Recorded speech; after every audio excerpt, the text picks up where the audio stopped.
we got our template, our steel. It's 1/8 inch, 1084. Now I'm cheap. I like to try to save steel. So on a piece like this, I would try to utilize the steel. For example, I do have another knife that I'm going to cut out, but we won't show that. But I would line this up on here and try to utilize this part of the steel.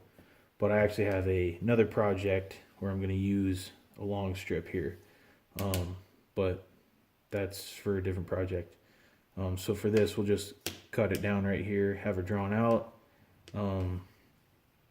and we'll go from there.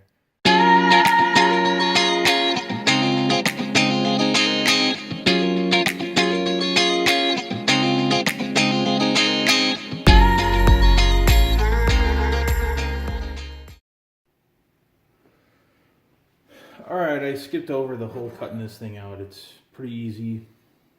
Just one thing I do is get as close to the lines as I can. That way when I go to the grinder to really get the final profile, I don't have that much more dust floating around in my garage.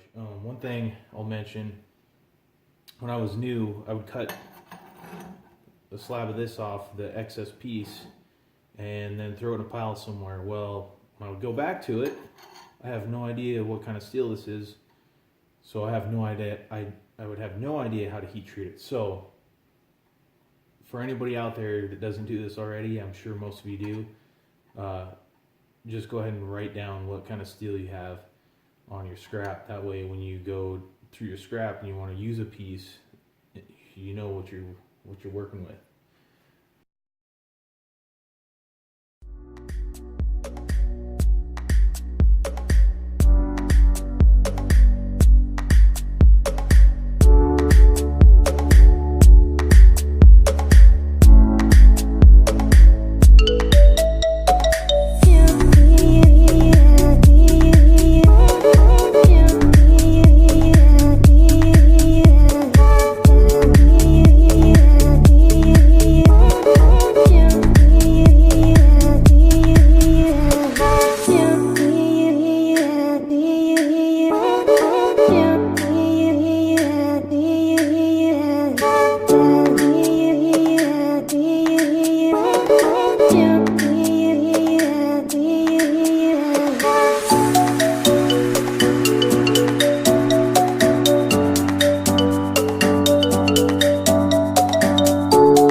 Alright, I'm going to clean up this little finger groove here, and for this, as long as the half round fits pretty well in there, I'll usually just go off of that. Yeah, let's go ahead and get this going. And the reason I have this cardboard stuff, this is some heavy duty cardboard, but so my jaws, my vice jaws don't mar up my finish that I put on this at 220 grit. Last thing I want to do is sit there and spend a whole lot of time trying to get those grooves out that the vice jaws create.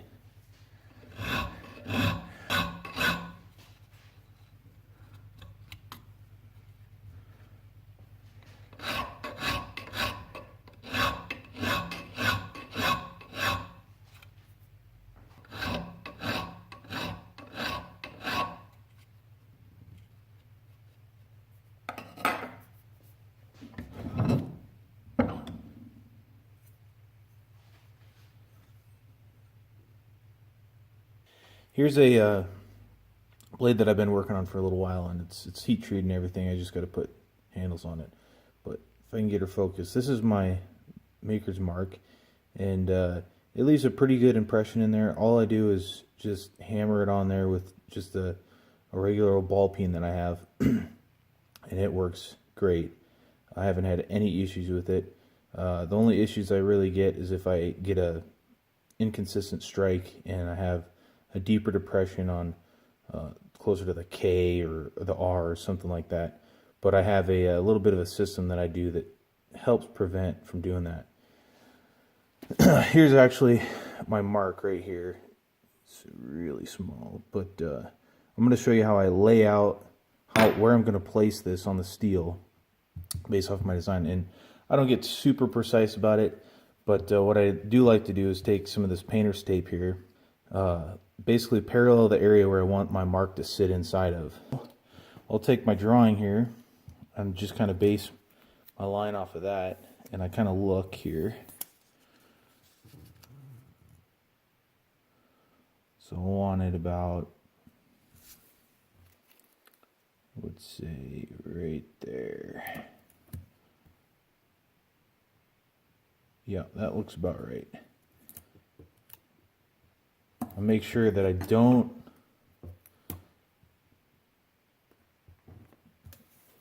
line it up too far where this line is coming back towards the handle.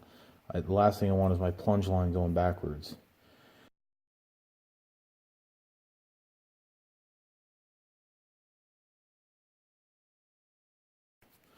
I'll show you a device that I have made where I just slide this mark right in here, get it lined up, and I do that on the flattest surface I possibly can, and I usually do that on my concrete floor here, so I'll go ahead and show you that. Alright, here's the device that I have that I use to line up my maker's mark. It's just some mild steel square tubing here with 1/8 inch holes drilled through it, and then some 1/8 inch rod running through it, and I've probably got a little bit of extra that I don't really need, but either way it does the job. So what I do is I got my tape here lining up where I want my mark. I'll go ahead and set this on there, and I'll use this because these are parallel lines to kind of make sure my mark here is held in nice and straight, and it also keeps from dipping too far this way, and this way. But once my letters are flat on the steel, it's pretty good about not rocking this way. So what I do is I get right over the top of it here so I can see. Make sure it's lined up the right orientation here. And I want to get it nice and centered from tip to handle. I don't want it too far towards the spine or too far towards the blade edge. And I just kind of look around where I exactly want it. Usually I want it a little bit closer to the where the plunge line is going to be. That way I don't have to worry about my handle wanting to cover it up later on. And see how it just kind of rocked into place there. Now I'll just get it nice firm spot there. And then I take my hammer. And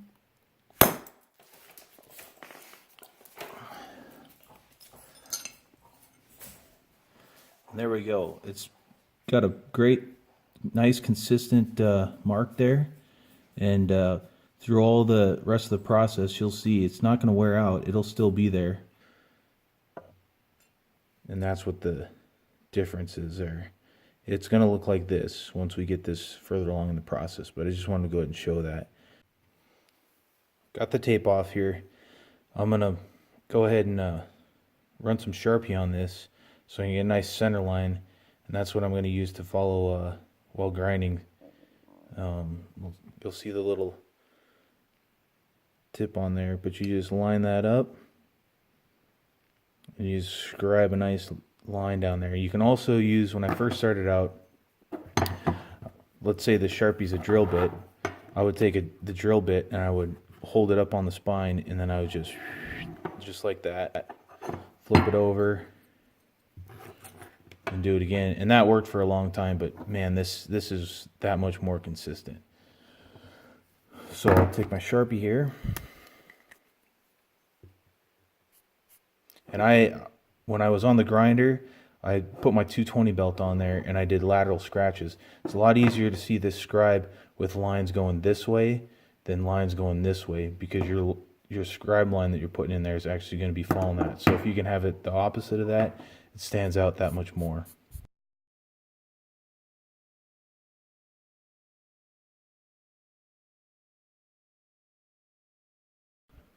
Just a little bit of a space in between each of these lines. That way I don't go too thin. Okay, one thing that I have noticed I want to point out before we go any further. Now when I put my mark on there and I hammer, that steel tends to want to flex just a little bit, and it may have just bended just slightly. So before I do anything else, I like to make sure it's nice and straight.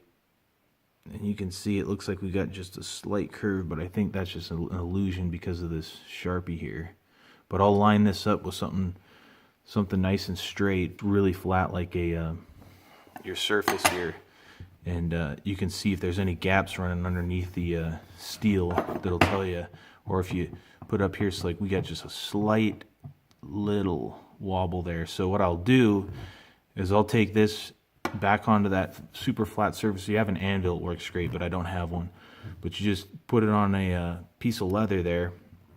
You'll take like a dead blow hammer and you just give it a couple good smacks, and that will, for whatever reason, it just smooths it out and makes it nice and flat again. So that's what I'm going to do. I won't show it, but that works great.